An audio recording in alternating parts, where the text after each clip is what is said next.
2027 December 9లోగా SLBC పూర్తి చేయాలని ఆదేశించారు ముఖ్యమంత్రి రేవంత్ రెడ్డి. జూబ్లీహిల్స్ నివాసంలో మంత్రి ఉత్తమ్ కుమార్ రెడ్డి అధికారులతో కలిసి ఎస్ఎల్బీసీ ప్రాజెక్టుపై సమీక్ష నిర్వహించారు. పనులు ఒక్కరోజు కూడా ఆగకూడదని సీఎం ఆదేశించారు. ఈ ప్రాజెక్టు కేవలం నల్గొండకే కాదు తెలంగాణకు అత్యంత కీలకమని చెప్పారు. ఎలాంటి ఖర్చు లేకుండా రైతులకు నీళ్లు ఇవ్వడానికి ఎస్ఎల్బీసీలో అవకాశం ఉందన్నారు.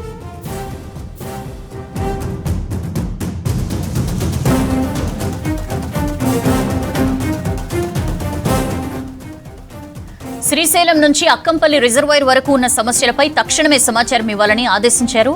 అటవీశాఖ అనుమతులపై ప్రత్యేక దృష్టి పెట్టాలని చెప్పారు. 2027 డిసెంబర్ 9న ఎస్ఎల్బీసీని జాతికి అంకితం చేస్తామని చెప్పారు సీఎం. ప్రాజెక్టుకు గ్రీన్ ఛానల్లో నిధులు ఇవ్వడానికి ప్రభుత్వం సిద్ధంగా ఉందన్నారు.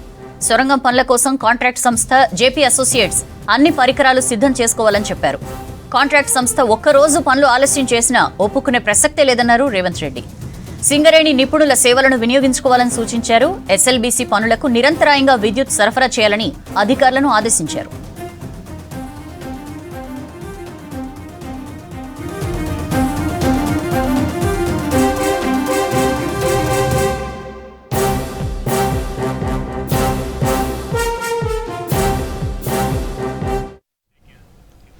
కామారెడ్డిలో 100 ఏళ్లలో ఎప్పుడు రానంత వరద వచ్చిందని ప్రజలు ధైర్యంగా ఉండాలని సూచించారు రేవంత్.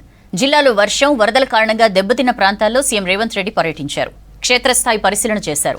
భారీ వరదను సైతం తట్టుకుని పోచారం ప్రాజెక్టు నిలబడిందన్నారు. మృతుల కుటుంబాలకు 5 లక్షల చొప్పున సాయం చేస్తామని ప్రకటించారు. పశు సంపద కోల్పోయిన వారిని కూడా ఆదుకుంటామని చెప్పారు.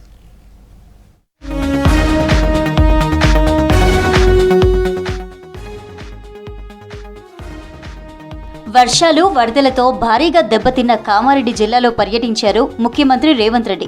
లింగంపేట మండలంలో వరద ప్రభావిత ప్రాంతాల్లో పర్యటించి పరిస్థితిపై ఆరా తీశారు.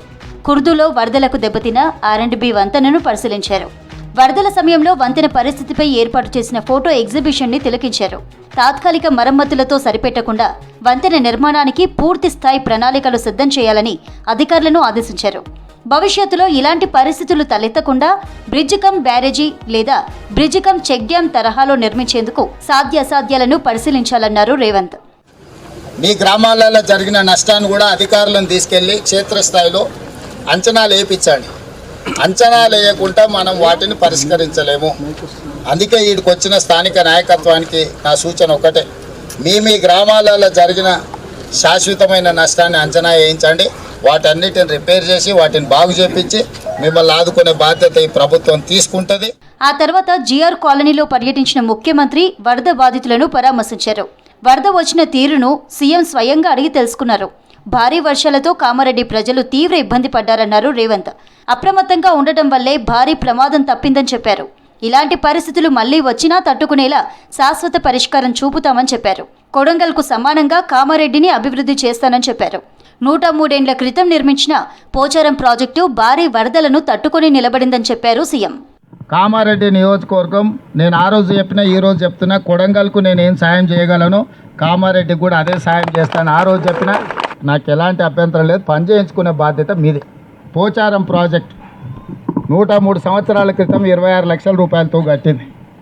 ఇంత వరద ఉపద్రవం వచ్చినా తెగకుంటుంది. అంటే చాలా గట్టిగా మజబూతుగా ఉన్నది. ఇక నేను ఇంతకు మించి ఎక్కువ చెప్పను. లేని పూరు గుడిసెలు ఉండి ఇల్లు కూలిపోయిన వాళ్ళు ఉంటే ప్రత్యేకంగా హౌసింగ్ స్కీమ్లో కూడా వాళ్ళని ఇంక్లూడ్ చేయండి కలెక్టర్ గారు. మనం ఈ ఫ్లడ్ డ్యామేజెస్లో కూడా మనం కొన్ని ఇల్లు ఇవ్వచ్చు అదనంగా ప్రత్యేక కోటా కింద. అట్లాంటి పేదవాళ్ళు ఉంటే కూడా వాళ్ళని ఇచ్చేయండి. కష్టాలు ఎక్కడుంటే తమ సర్కార్ అక్కడ ఉంటదన్నారు మంత్రి సీతక్క. రేవంత్ రెడ్డి ఆదేశాలతో కామారెడ్డిలో భారీ ప్రాణ నష్టం, ఆస్తి నష్టాన్ని తగ్గించగలిగామని చెప్పారు. ఎప్పటికప్పుడు సమీక్షలు చేయడం వల్లే భారీ ముప్పును తగ్గించగలిగామన్నారు పీసీసీ చీఫ్ మహేష్ కుమార్ గౌడ్. మీరందరూ కూడా దుఃఖంలో బాధలో ఉన్నారని తెలిసి ఆ రోజే ముఖ్యమంత్రి గారు మరి రావడం జరిగింది. పట్టు వదలకుండా మిమ్మల్ని అందరినీ కలవాలి, మీ బాధలో భాగం పంచుకొని మీకు భరోసానివ్వాలనే లక్ష్యంతో ఇక్కడికి రావడం జరిగింది. వర్షాలు ఏ రకంగా అయితే పడడం మొదలైందో ఆ క్షణమే ముఖ్యమంత్రి గారు ఆఫీసులంతా పిలిచి రివ్యూ చేయడం జరిగింది. ఏ రకంగా అది ఉధృతి దాల్చిందో అవంతా కూడా ఎప్పటికప్పుడు రివ్యూ చేసి ఆదేశాలు ఇవ్వడం జరిగింది.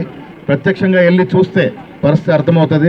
ఒక నిర్ణయానికి వచ్చి ఏ రకంగా మనం ఆ ప్రాంతాన్ని ఆ ప్రజలను ఆదుకోవాలతో చూడటానికి ముఖ్యమంత్రి ఇక్కడికి వచ్చేసినారు. ప్రజల మనిషి కాబట్టి ప్రజల వద్దకు వచ్చినారనే మాట. కామారెడ్డి కలెక్టరేట్లో అధికారులతో సమీక్ష నిర్వహించారు రేవంత్ రెడ్డి. ముందుగా కలెక్టరేట్లో ఏర్పాటు చేసిన ఫోటో ఎగ్జిబిషన్ని తిలకించారు. అధికారులకు కీలక సూచనలు జారీ చేశారు. శాఖల సమన్వయంతో భారీ ముప్పును తప్పించామని, వరద ప్రాంతాలను పునర్నిర్మించేందుకు అధికారులు అదే సమన్వయంతో పనిచేయాలన్నారు. శాఖల సమన్వయంపై ప్రత్యేక సమావేశం ఏర్పాటు చేయాలని సూచించారు. 15 రోజుల తర్వాత మళ్లీ సమీక్ష నిర్వహిస్తానన్న సీఎం ఆలోపు పనులు పూర్తి చేయాలన్నారు. ఏమేమి నిధులు మంజూరు చేయాలి, వీటన్నిటికీ సంబంధించి ప్రభుత్వం ఈ ప్రాంతానికి సానుకూలంగా స్పందించి నిధులు వేగంగా విడుదల చేస్తాం. ప్రణాళికబద్ధంగా అంచనాలు తయారు చేయండి. అందాజ మీద చేయడము టెంపరీ కోసం, టెంపరీ అనేది ఫ్లడ్స్ వచ్చినప్పుడు అడ్రస్ చేసేది, మీరు తర్వాత చేసుకునేదంతా కూడా పర్మనెంట్గా అవసరం అనుకుంటే ఒకవేళ కేంద్ర ప్రభుత్వం నిధులు లేకపోతే మొత్తం నిధులు రాష్ట్ర ప్రభుత్వమే ఇస్తుంది. అవసరం అనుకున్నప్పుడు కేంద్ర ప్రభుత్వంతో ఏ విధంగా నిధులు రాబట్టుకోవాలనో మేము ప్రయత్నం చేస్తాం. వీటన్నిటిని కూడా జాగ్రత్తగా తీసుకొని ప్రజలకు అందుబాటులో ఉండండి. జిల్లాలో వరదలకు నష్టపోయిన బాధిత రైతులతో మాట్లాడారు సీఎం రేవంత్ రెడ్డి. వరదలతో మునిగిన పంట పొలాలను పరిశీలించారు. నష్టపోయిన ప్రతి కుటుంబాన్ని ఆదుకుంటామన్నారు. కామారెడ్డి జిల్లా జిఆర్ కాలనీకి సీఎం రావడం సంతోషంగా ఉందన్నారు బాధితులు. తమ సమస్యలన్నీ సీఎంకు చెప్పామన్నారు. వరద ఎలా వచ్చిందని సీఎం స్వయంగా అడిగి ఆదుకుంటానని హామీ ఇచ్చినట్లు తెలిపారు బాధితులు. వర్షాలు వరదలతో నష్టపోయిన రాష్ట్రాన్ని ఆదుకోవాలని కేంద్రాన్ని కోరారు మంత్రులు. Young India integrated residential schools ప్రోగ్రాంకి ఆర్థికంగా సహకరించాలన్నారు. గిరిజన ప్రాంతాల అభివృద్ధికి కేంద్ర గ్రామీణాభివృద్ధి శాఖ నుంచి నిధులు మంజూరు చేయాలన్నారు. రెవెన్యూ వ్యవస్థను బలోపేతం చేస్తామన్న ఎన్నికల హామీని నిలబెట్టుకున్నామన్నారు మంత్రులు. భూభారతి చట్టంతో దీర్ఘకాలికంగా పెండింగ్లో ఉన్న భూ సమస్యలు పరిష్కరిస్తున్నామన్నారు.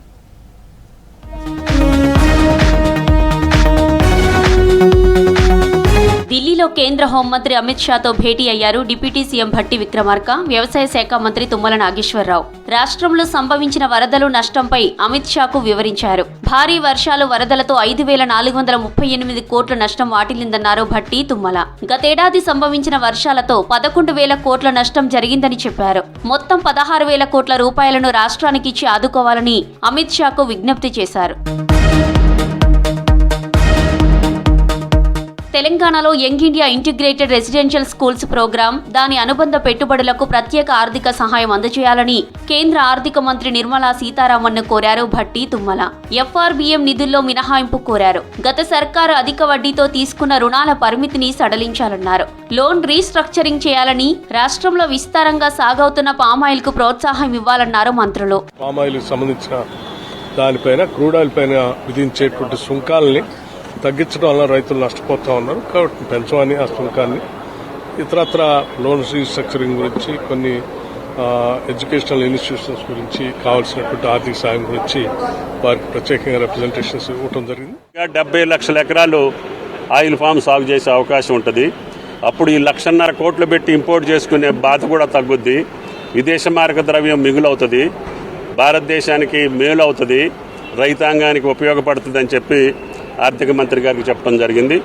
ఆమె గారు కూడా వెస్ట్ గోదావరి కోడలు కాబట్టి, తెలుగు రాష్ట్రాలతో అనుబంధం ఉంది కాబట్టి, ఆ తెలుగు రాష్ట్రాల్లోనే ఈ పంట ఎక్కువ ఉంది కాబట్టి దాన్ని పునఃపరిశీలిస్తానని చెప్పారు. కేంద్ర గ్రామీణాభివృద్ధి శాఖ సహాయ మంత్రి పెమ్మసాని చంద్రశేఖర్తో భేటీ అయ్యారు తుమ్మల నాగేశ్వరరావు. ఖమ్మం నియోజకవర్గంలోని గిరిజన ప్రాంతాలకు నిధులు కేటాయించాలని కోరారు. రఘునాథపాలెం మండలంలో గిరిజనులు ఎక్కువగా నివసిస్తున్నారని చెప్పారు. ఈ ప్రాంతంలో సిమెంట్ కాంక్రీట్ డ్రైనేజింగ్ నెట్వర్క్ నిర్మాణానికి రూరల్ రోడ్డు కనెక్టివిటీ ప్రోగ్రాం కింద 110 కోట్లు కేటాయించాలని కోరారు. తుమ్మల ప్రతిపాదనపై సానుకూలంగా స్పందించారు పెమ్మసాని. గ్రామ స్థాయిలో రెవెన్యూ వ్యవస్థను పునరుద్ధరిస్తామని, ఎన్నికల్లో ఇచ్చిన హామీని గ్రామ పాలనాధికారుల నియామకంతో నిలబెట్టుకుంటున్నామన్నారు రాష్ట్ర రెవెన్యూ శాఖ మంత్రి పొంగులేటి శ్రీనివాసరెడ్డి. భూ సమస్యల పరిష్కారానికి రెవెన్యూ వ్యవస్థను బలోపేతం చేస్తున్నామని చెప్పారు. సీఎం రేవంత్ రెడ్డి చేతుల మీదుగా రేపు సాయంత్రం 4 గంటలకు జీపీఓలకు హైటెక్స్ లో నియామక పత్రాలు అందిస్తామన్నారు పొంగులేటి. 1-2 రోజుల్లో జీపీఓ సేవలు అందుబాటులోకి తెస్తామని చెప్పారు. సెక్రటేరియట్లో రెవెన్యూ అధికారులతో సమీక్ష నిర్వహించారు మంత్రి పొంగులేటి. జీపీఓలుగా విధులు నిర్వహించేందుకు ఆసక్తి చూపిన వీఆర్ఓ, వీఆర్ఏలకు 2 విడతల్లో నిర్వహించిన రాత పరీక్షల్లో 5,106 మంది ఎంపికయ్యారని చెప్పారు. వీరి వల్ల గ్రామ స్థాయిలో ప్రజలకు రెవెన్యూ సేవలు మరింత బాగా అందుతాయన్నారు. భూభారతి చట్టంతో రాష్ట్రంలో దీర్ఘకాలికంగా పెండింగ్లో ఉన్న భూ సమస్యలు పరిష్కరిస్తున్నామని చెప్పారు. లైసెన్స్డ్ సర్వేయర్ల సేవలను కూడా వచ్చే నెల మొదటి వారం నాటికి అందుబాటులోకి తీసుకువస్తామన్నారు పొంగులేటి. రాష్ట్ర భవిష్యత్తు నిర్మాణంలో విద్య కీలక పాత్ర పోషిస్తుందని, అందుకే ప్రభుత్వ పాఠశాలల్లో మౌలిక సౌకర్యాల కల్పనపై ప్రత్యేక దృష్టి పెట్టామన్నారు మంత్రి జూపల్లి కృష్ణారావు. నాగర్ కర్నూల్లో జిల్లా స్థాయి ఉత్తమ ఉపాధ్యాయులను సన్మానించారు జూపల్లి. ఒక విద్యార్థి జీవితాన్ని తీర్చిదిద్దడంలో, అతని వ్యక్తిత్వ వికాసంలో, సమాజానికి ఉపయోగపడే పౌరుడిగా తీర్చిదిద్దడంలో ఉపాధ్యాయుల పాత్ర కీలకమని చెప్పారు. 30%లో ఇప్పుడు మోర్ దాన్ 50% వేకెంట్ ఉందా లేదా? So 500 or 600 800. So out of 3,700 600లో 500 అంటే it comes to what percentage? వలసలకు మారుపేరైన పాలమూరు జిల్లా తలరాత మారుస్తామన్నారు మంత్రి వాకిటి శ్రీహరి. రాష్ట్రంలోని 46,000 చెరువుల్లో 82 కోట్ల చేప పిల్లలను ఉత్పత్తి చేస్తామని చెప్పారు. మహబూబ్ నగర్ జిల్లా జడ్చర్లలో పలు అభివృద్ధి కార్యక్రమాల్లో పాల్గొన్నారు మంత్రి వాకిటి శ్రీహరి. హెటిరో సంస్థ సహాయంతో నిర్మించిన ఫైర్ సర్వీస్ ఆఫీస్తో పాటు సెట్విన్ ట్రైనింగ్ సెంటర్ను ప్రారంభించారు. లేదా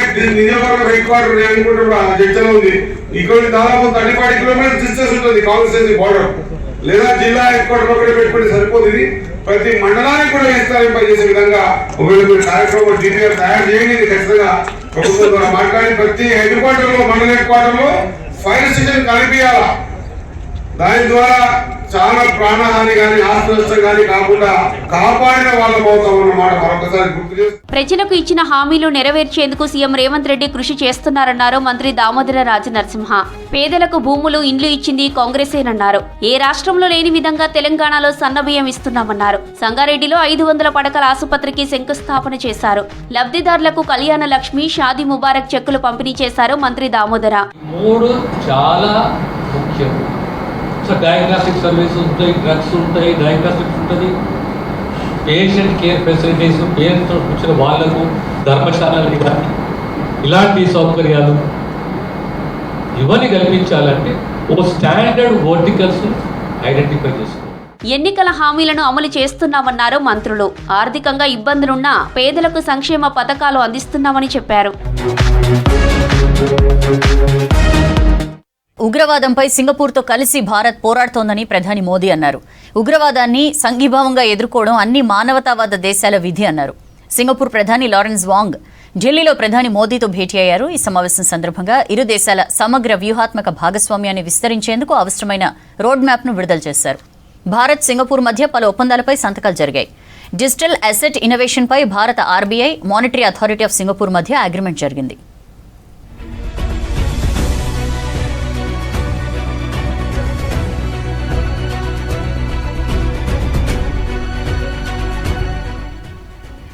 ఇండో పసిఫిక్ ప్రాంతంలో శాంతి, స్థిరత్వంతో పాటు సహకారంపై దృష్టి సారిస్తున్నామని, దీన్ని మరింత ముందుకు తీసుకెళ్తామన్నారు. ఏఐ, క్వాంటం, ఇతర డిజిటల్ టెక్నాలజీల్లో సహకారాన్ని పెంపొందించుకోవాలని తాము నిర్ణయించుకున్నామన్నారు మోదీ.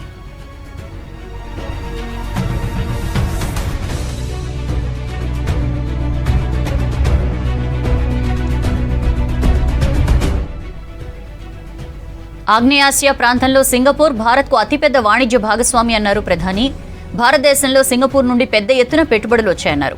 ఇరు దేశాల సహకారం సంప్రదాయ ప్రాంతాలకే పరిమితం కాదని, మారుతున్న కాలానికి అనుగుణంగా అధునాతన తయారీ, గ్రీన్ షిప్పింగ్, నైపుణ్యం, పట్టణ నీటి నిర్వహణ వంటి రంగాలకు కూడా తమ సహకారానికి కేంద్ర బిందువుగా మారతాయన్నారు.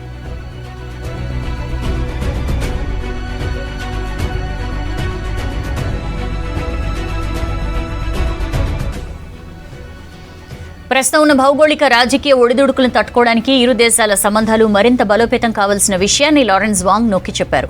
2 రోజుల పర్యటనలో భాగంగా భారత్కు వచ్చిన సింగపూర్ ప్రధాని ఉదయం విదేశాంగ మంత్రి జైశంకర్తోనూ భేటీ అయ్యారు.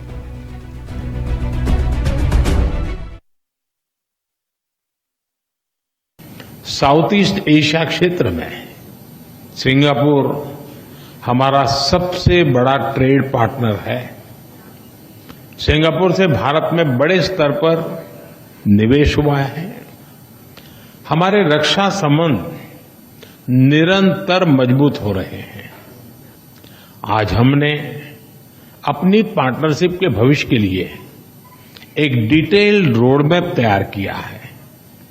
हमारा सहयोग केवल पारंपरिक क्षेत्रों तक सीमित नहीं रहेगा, बदलते समय के अनुरूप advance manufacturing, green shipping, skilling, civil nuclear और अर्बन वाटर मैनेजमेंट जैसे क्षेत्र भी हमारे सहयोग के केंद्र बिंदु बनेंगे।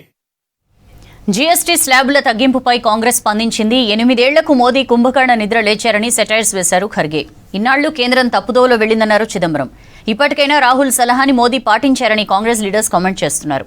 వెస్ట్ బెంగాల్లో సీఎం మమతా బెనర్జీ వ్యాఖ్యలతో అసెంబ్లీ రణరంగాన్ని తలపించింది.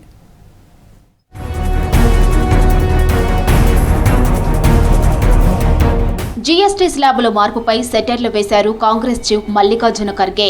1 నేషన్ 1 ట్యాక్స్ నినాదం ఇప్పుడు 1 నేషన్ 9 ట్యాక్స్ గా మారిందన్నారు. గత 10 ఏళ్లుగా జీఎస్టీ సంస్కరణల కోసం కాంగ్రెస్ ఫైట్ చేస్తోందని, ఏనాడు కేంద్రం తమ డిమాండ్ను, సామాన్యుల ఇబ్బందులను పట్టించుకోలేదన్నారు.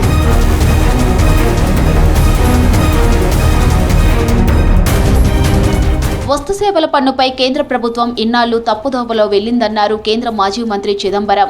ఆ తప్పును గ్రహించి యూటర్న్ తీసుకుందన్నారు. జీఎస్టీ హేతుబద్ధీకరణ, రేట్లు తగ్గించడాన్ని తాము స్వాగతిస్తున్నామని, కానీ ఈ నిర్ణయం తీసుకోవడానికి 8 ఏళ్లు పట్టడం చాలా ఆలస్యమే అన్నారు.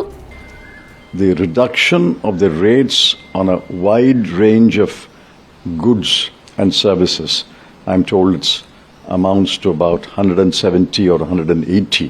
I welcome that. The other truth is that it was done 8 years too late. This is a huge progress over the 6 or 7 rates they had. Therefore, I welcome this 2 rate, but in course of time, I think they will come down to a single rate. GST తగ్గింపు నిర్ణయాలపై MIM MP Asaduddin Owaisi అసంతృప్తి వ్యక్తం చేశారు. ఈ నిర్ణయం వల్ల రాష్ట్రాల ఆదాయాలు, ఆర్థిక పరిస్థితులపై భారీ ప్రభావాన్ని చూపుతాయన్నారు. ప్రతి రాష్ట్రం దాదాపు 8 నుంచి 10 కోట్ల ఆదాయ నష్టాన్ని ఎదుర్కోబోతుందన్నారు. రాష్ట్రాలకు పరిహారం ఇవ్వాలని లేదా పలు వస్తువులను సెస్సు పరిధిలోకి తీసుకురావాలని డిమాండ్ చేశారు ఓవైసీ.